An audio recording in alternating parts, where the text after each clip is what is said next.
ప్రేమ నమ్మకం గల మా ప్రియ పరలోక తండ్రి, జీవమున్న యేసయ్య, మీ పాదాలకు స్తుతులు స్తోత్రాలు.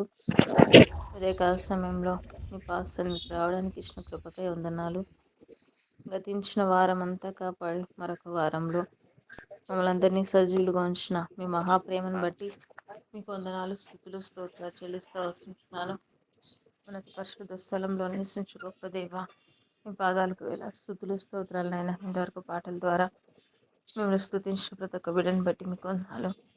మరి స్టార్టింగ్ ప్రేయర్ చేసిన ప్రతి ఒక్క బిడ్డని బట్టి కూడా మీకు వందనాలు చెల్లిస్తున్నాను అయినా దేవా. మరి వాక్యం వివరణలోకి వెళ్తుండగా ప్రభా జ్ఞాపకం చేసుకుని అయినా మరి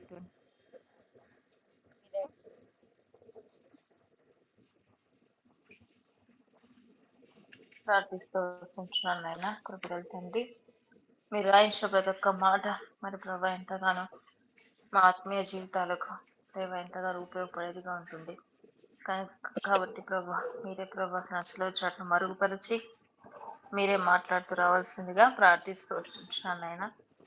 కృపగల తండ్రి, నీకు చెల్లిస్తూ మరి ఎటువంటి డిస్టర్బెన్సెస్ కూడా లేకుండా సహాయపడమని యేసు ప్రభు నామములో స్తుతించి ప్రార్థించి అడివేడుకుంటున్నాను తండ్రి. ఆమేన్.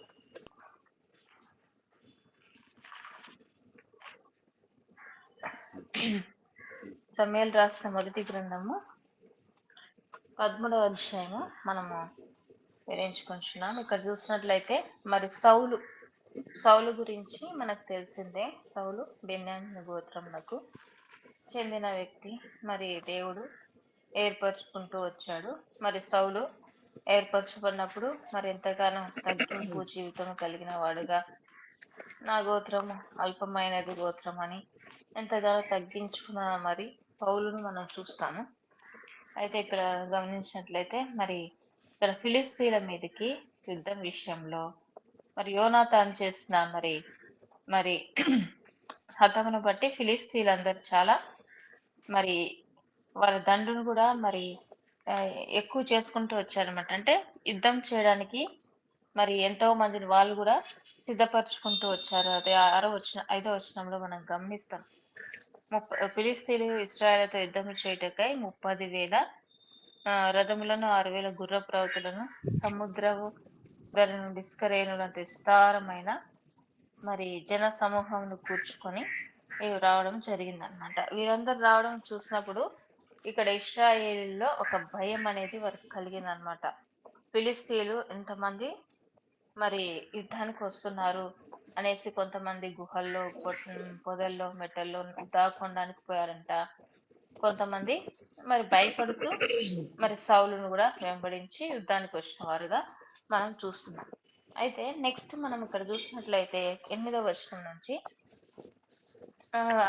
ఈ వచనం చదివే ముందు మనం ఎక్కడికి వెళ్ళాలంటే ఇక్కడ 10వ అధ్యాయంలో మరి చూసినట్లయితే ఇక్కడ బలి అర్పించే సౌలును మరి అభిషేకించిన తర్వాత మరి సమూయేలు చెప్తాడనమాట, నేను వచ్చిన తర్వాత నేను అక్కడ బలి అర్పించిన తర్వాత నీకేం చేయాలనో చెప్తానని చెప్పినప్పుడు సరే అన్నాడు. తర్వాత అయితే ఇక్కడ జరిగిన సంఘటన ఏంటంటే సమూయేలు చెప్పినట్లు అతడు 7 దినములు ఆగి సమూయేలు గిల్గాలునకు రాకపోవటయు, జనులు తమ యుద్ధ నుండి చెదిరిపోవటయు చూచి దహన బలులను, సమాధాన బలులను నా ఎదురు తీసుకొని రమ్మని చెప్పి దహన బలి అర్పించాను. చూడండి, సమూయేలు 7 రోజులకు వస్తా అన్నాడు. 7 రోజులు ఆగాడు. 7 రోజులకు రాకపోయేసరికి ఏం చేశాడంట, జనులు వెళ్ళిపోతున్నారని చెప్పేసి మరి ఆయనే దహన బలి, సమాధాన బలులు అర్పించిన వాడుగా ఉంటున్నాడు అనమాట. అంటే దహన బలులు, సమాధాన బలులు అర్పించడం ద్వారా దేవుని శాంతి పరచుకోవచ్చు అని ఆయన ఆలోచిస్తున్నాడు తప్ప ఇక్కడ సమూయేలు ప్రవక్త తనను అభిషేకించాడు. సమూయేలు యాజకుడు. మరి అలాంటి సమూయేలు నేను వచ్చే వరకు నువ్వు ఆగమన్నప్పుడు ఆగలేకపోతే వచ్చాడు. చూడండి, మరి విశ్వాస జీవితంలో కూడా ఎంతో సహనం అనేది కలిగి ఉండాలి, ఓర్పు అనేది కలిగి ఉండాలి, ఎదురు చూడటం అనేది కలిగి ఉండాలన్నమాట. చూడండి, ఇక్కడ ఆయన బలి అర్పించి అయిపోతానే సమూయేలు వచ్చాడంట. ఇదే అధ్యాయం మొదటి సమూయేలులోనే చూస్తాం. మాట వాళ్ళు బరులు అర్పించే కంటే మాట వింట శ్రేష్టము. క్రొవ్వు అర్పించడం కంటే మాట వింటే శ్రేష్టం 15:22లో చూస్తాం మనం ఒక మాట. కాబట్టి సమూయేలు తాను సెలవిచ్చిన ఆజ్ఞ ఒకడు గైకొనుట వలన యెహోవా సంతోషించినట్లు ఒకడు దహన బలులను అర్పించడం వలన ఆయన సంతోషించిన ఆలోచించుము. బలులు అర్పించుట కంటే ఆజ్ఞను గైకొనుటయు పొట్టేల క్రోవ అర్పించుట కంటే మాట వినుటయు శ్రేష్టము. దేవుడు మన నుంచి ఏం ఎక్స్పెక్ట్ చేస్తున్నాడంటే వినే వారంగా ఉండాలని, విధేయత చూపించే వారంగా ఉండాలని, దేవుని యొక్క మాట వినేవారంగా ఉండాలని దేవుడు ఎదురు చూస్తున్నాడు. అయితే సమూయేలు రాకపోవడం చూసి అందరు చెదిరిపోతున్నారు, ఫిలిస్తీన్లు నా మీదకి వచ్చి పడతారు అనే ఒకలాంటి ఆలోచన కలిగి ఆయనే మరి యాజకులు తప్ప ఎవరు కూడా అర్పించవద్దు, దేవుడే వారికి ఇచ్చాడు ఆధిక్యత.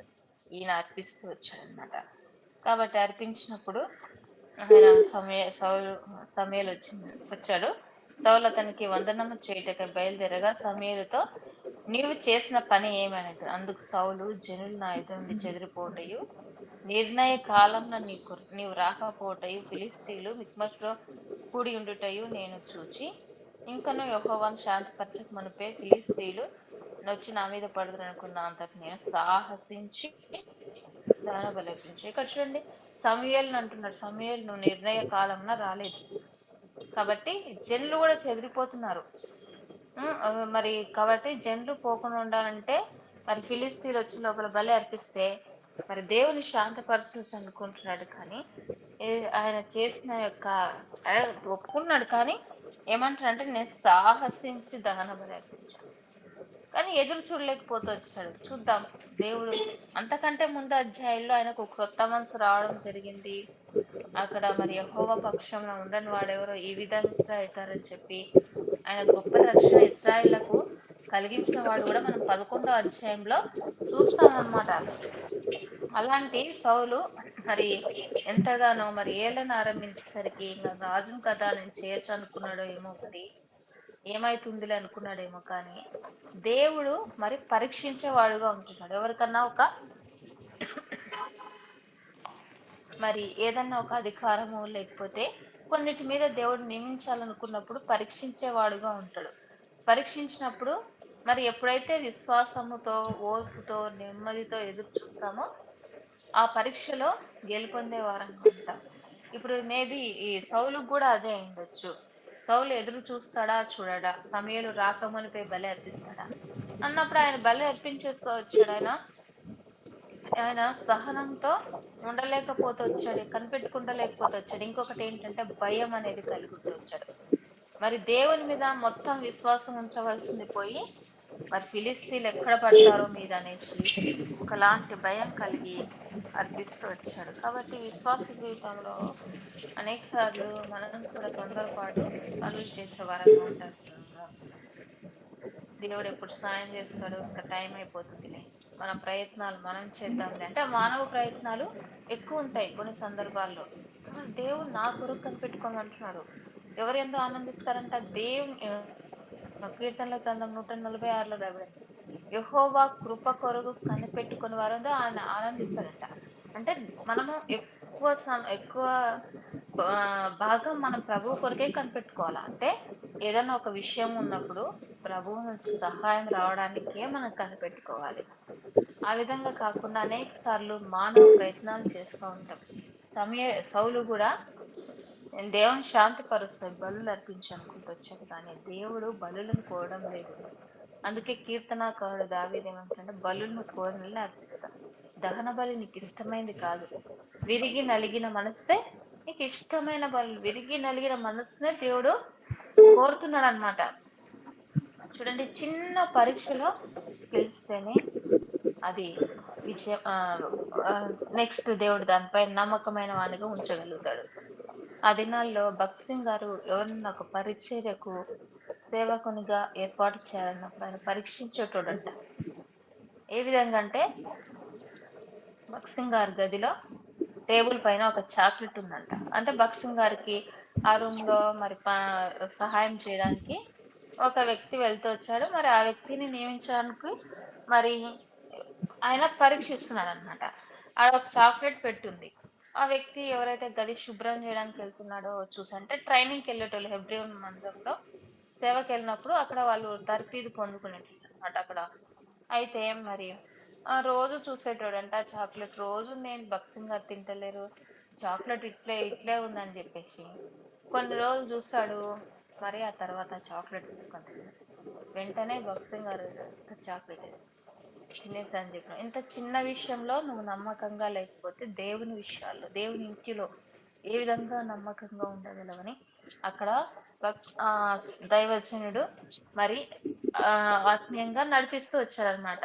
కాబట్టి దేవుని ఇంటిలో మరి దేవుని ప్రజల మీద నమ్మకంగా ఉండడానికి సౌలు ఏర్పరచుకుంటూ వచ్చినప్పుడు ఆయన ఆ చిన్న విషయంలో ఆగే విషయంలో ఆగలేకపోతూ వచ్చాడు. చూడండి సౌలు ఎంతగానో తగ్గింపే కలిగి ఉన్నాడు ఫస్ట్. బెన్యామీను గోత్రం నాది అల్పమైన గోత్రం, నేను ఎన్నిక లేని వాడనే, కనిష్ఠుడనే, ఇలాంటి అన్ని చెప్పి సౌలు రాజు అయిన తర్వాత తనలో ఒకలాంటి మరి గర్వం వచ్చిందో హెచ్చింపు వచ్చిందో తెలియదు కానీ బలులు అర్పిస్తూ వచ్చాడు. బెన్యామీన్ గోత్రం గురించి మనం చూస్తాం న్యాయాధిపతుల గ్రంథం 21వ అధ్యాయంలో. ఒక గోత్రం లేకుండా పోయింది అని ఇశ్రాయేలీయులు ఏడుస్తూ వచ్చారనమాట. అంతకంటే ముందు వేరే సంఘటన జరిగింది. దాన్ని బట్టి ఆ గోత్రానికి వ్యతిరేకంగా వీళ్ళందరూ పోరాడడం బట్టి అక్కడ గోత్రం లేకుండా పోయింది అనేది. అటువంటి గోత్రం నుంచే దేవుడు మొట్టమొదట రాజుగా ఇశ్రాయేలీల మీద నియమించడానికి ఏర్పరచుకుంటూ వచ్చాడు సౌలును.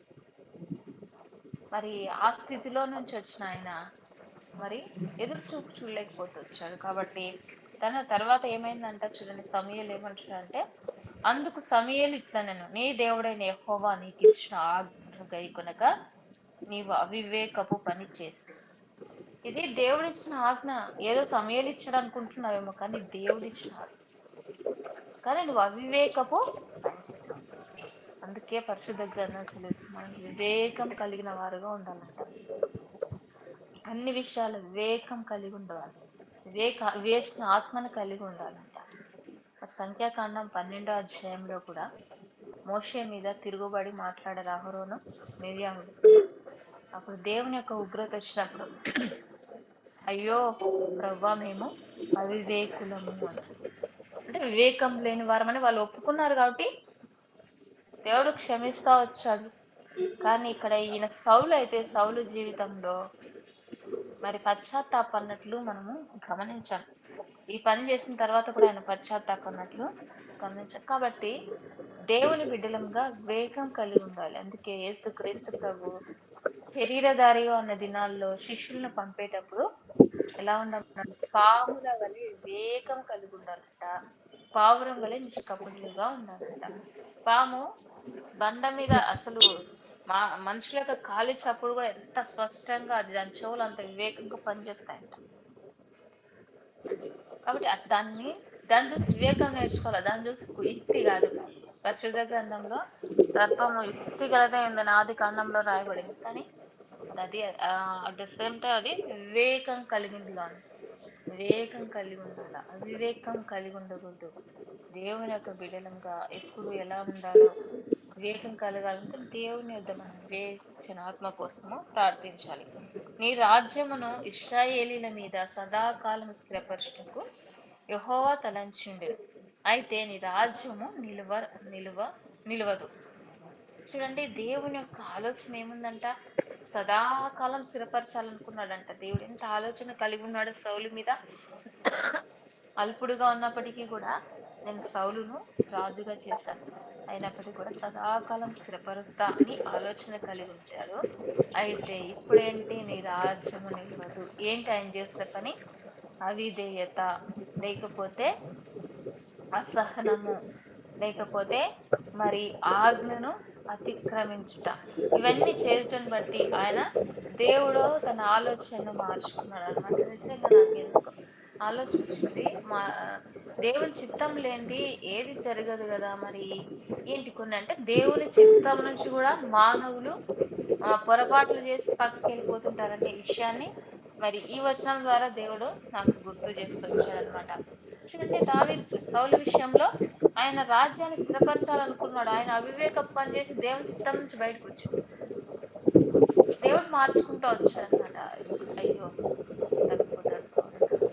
సౌలు మరి ఎదురు చూడలేడు, సహనం లేదు, ఓర్పు లేదు, ఆజ్ఞకు లోబడే స్వభావం లేదు. అన్నిటికంటే మానవుల నుంచి దేవుడు ఎదురు చూసేది విధేయత. ఏ సందర్భంలో ఏం చెప్పినప్పటికీ దేవా ఓకే అన్నప్పుడు దేవుడు ముందుకు నడిపిస్తాడు. కానీ విధేయతలు లేకపోతే మనం దేవుని బిడ్డలుగా వర్ధిల్లలేం.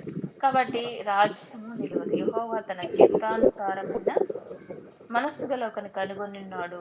నీకు ఆజ్ఞాపించిన దాన్ని నువ్వు గైకొనకపోతివి గనుక యెహోవా తన జనుల మీద అతని అధిపతిగా నియమించు. చూడండి. దేవుని చిత్తానుసారమైన మనసు గలవాన్ని కనుగొన్నాడంట. ఎవరు దేవుని చిత్తానుసారమైన మనసు అంటే మరి దావీదును కనుగొన్నాడంట. చూడండి దావీదు గురించి ఎంతగానో చెప్పబడింది. ఇంకా అపోస్తుల కార్యంలోకి వస్తే కూడా ఇక్కడ ఏమంటాడంటే దేవుడు తన ఇష్టానుసారుడైన మనుషుని కనుగొన్నాడు. ఇష్టానుసారుడైన మనుషుడంట. అంటే దేవుని ఉద్దేశములన్నీ నెరవేర్చి ఒకని కనుగొన్నాడంట. అపోస్తుల కార్యములు 13వ అధ్యాయము 22లో గమనించినట్లయితే నేను యెషై కుమారుడైన దావీదును కనుగొంటిని. అతడు నా ఇష్టానుసారుడైన మనుషుడు. అతడు నా ఉద్దేశములన్నీ నెరవేర్చి అతని గూర్చి సాక్ష్యం. చూడండి అతని గురించి దేవుడు సాక్ష్యం ఇస్తాడు. ఇంకా ఏర్పరచుకోలే దావీదు మనసులో అనుకున్నాడు కనుగొన్నా అని. కానీ దావీదు హృదయం ఎలా ఉందంట? దేవుని ఎదుట మరి యథార్థంగా ఉందంట. చూడండి దేవుడు అటువంటి మనుషుని కనుగొన్నా అతని వలన నా చిత్తం అంతా నెరవేర్చుకుంటా అధిపతిగా నియమిస్తా. ఇవన్నీ చెప్పినప్పటికీ కూడా సౌలులో ఒక పశ్చాత్తాపం పుట్ల అయ్యో ప్రవ్వా నేను ఆజ్ఞను అతిక్రమించానే, నేను అవివేకపు పని చేశానే ప్రవ్వా అని ఇక్కడ మరి ఆయన పశ్చాత్తాపన్నట్లు మనం చూడమన్నమాట. కాబట్టి సౌలు అదే విధంగా తన హృదయపు కఠినత్వంలోనే ఉంటూ వచ్చాడు. లేకపోతే తన యొక్క అవివేకపు హృదయాన్ని అలాగే ఉంచుకుంటూ వచ్చాడని కూడా మనము గమనించొచ్చు. సమూయేలు లేచి గిల్గాల్‌ను విడిచి బెన్యామీనీయుల గిబియాకు వచ్చెను. సౌలు తన యొద్దన్న జనులను లెక్క పెట్టగా వారు దాదాపు 600 మంది ఉండిరి. సౌలును అతని కుమారుడైన యోనాతాను తమ దగ్గరున్న వారితో కూడా బెన్యామీనీయుల గిబియాలో ఉండిరి. ఫిలిష్తీయులు మిక్మస్‌లో దిగిండ్రు. చూడండి ఇక్కడ ఫిలిష్తీయులు చాలా మరి ఎంత వాళ్ళు మరి గుంపులుగా మరి ఏ విధంగా పోవాలనేది వాళ్ళొక ప్లాన్ కూడా పెట్టుకొని మరి ఉంటున్నారనమాట. ఎందుకు ఫిలిష్తీయుల సంఖ్య కూడా ఎక్కువగా ఉన్నట్లు మనం చూస్తున్నాం ఇక్కడ. వారు ఇక్కడ చూసినట్లయితే మొదటి మరియు ఫిలిష్తీయుల దండు పాలెంలోని దోపుడుగాండ్రు 3 గుంపులుగా బయలుదేరి ఒక గుంపు షియాబు దేశమునకు ఓఫ్రాకు పో మార్గమున సంచరించెను. రెండవ గుంపు బెత్ హోరోనుకు పో మార్గమున సంచరించెను. మూడవ గుంపు అరణ్యమున సమీపముందు విజయంలో చూడండి ఎంతగా మూడు సైడ్ల అంటే ఎటుపక్క నుంచి వచ్చిన ఇశ్రాయేలీలను హతమార్చడానికి లేక తరవడానికి వాళ్ళు గుంపులు ఏర్పరచుకుంటూ వచ్చారు. చూడండి హెబ్రీలు కత్తులను ఈటెలను చేయించుకొని ఫిలిష్తీయులు ఇశ్రాయేల్ దేశం అంతటా కమ్మర వనరు లేకుండా చేసిరి. ఎందుకు వాళ్ళు ఎలా చేస్తూ వచ్చారంటే ఎప్పుడైతే మరి ఏలీ కుమారులు పాపం చేసినప్పుడు దేవుడు మరి ఫిలిష్తీయులకు విజయం ఇస్తూ వచ్చారో అప్పుడంతా వాళ్ళు ఏం చేస్తూ వచ్చారంటే వాళ్ళ యొక్క యాజమాన్యం కింద ఉంచుకుంటూ వచ్చి ఆ దేశంలో ఎక్కడ కూడా కమ్మర వాండ్రు అంటే కత్తులు సానబట్టేటోళ్ళు, కత్తులు చేసేటోళ్ళు అన్నమాట. అలాంటి వాళ్ళు ఎవరిని లేకోకుండా అక్కడ చేస్తూ వచ్చారంట. ఎందుకు కత్తులు మరి